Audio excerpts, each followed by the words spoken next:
Donc dans cette vidéo, je vous présente ce qu'ont pensé les étudiants de la façon dont j'ai fait cours pendant le confinement. Donc je leur ai posé 7 questions. Donc je reprends ici les questions. Donc la première c'était quel outil ils utilisaient. Donc bon, pour la grande majorité d'entre eux, ça a été un ordinateur ou une tablette. Et puis un a utilisé juste un téléphone. Je leur ai demandé quel outil l'avait plus aidé.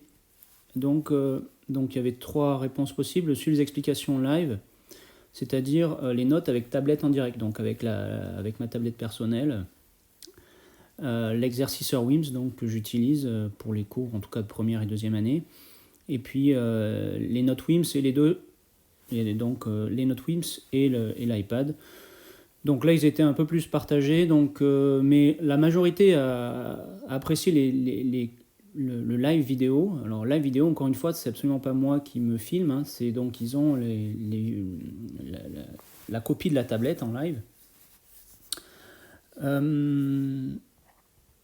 Donc ensuite, je vais parler de l'exercice WIMS qui est un petit peu moins, qui nous intéresse peut-être un petit peu moins ici dans cette vidéo.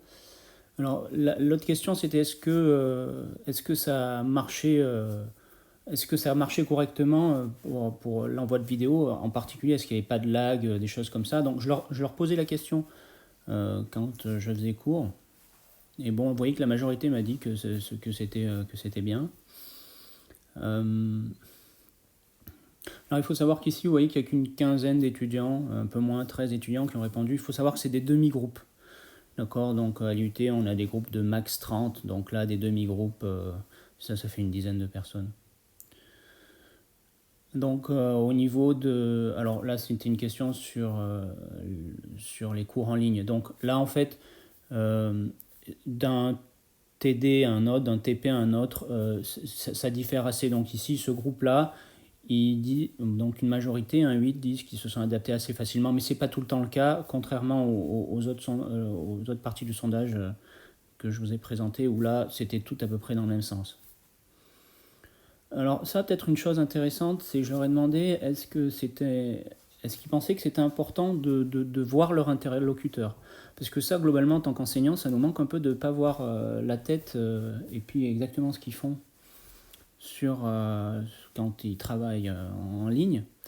Et bien en fait, pour eux, visiblement, et puis c'est pareil, c'est assez uniforme, c'est que le fait d'entendre suffit en général. Ils n'ont pas forcément, c'est pas ce dont ils ont le plus besoin de nous voir en live, donc bon, bref.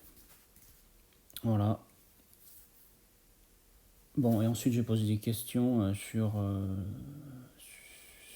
pour savoir pourquoi parce que des fois j'avais des questions, mais des fois j'en avais assez peu, donc voilà, je voulais comprendre ça. Voilà.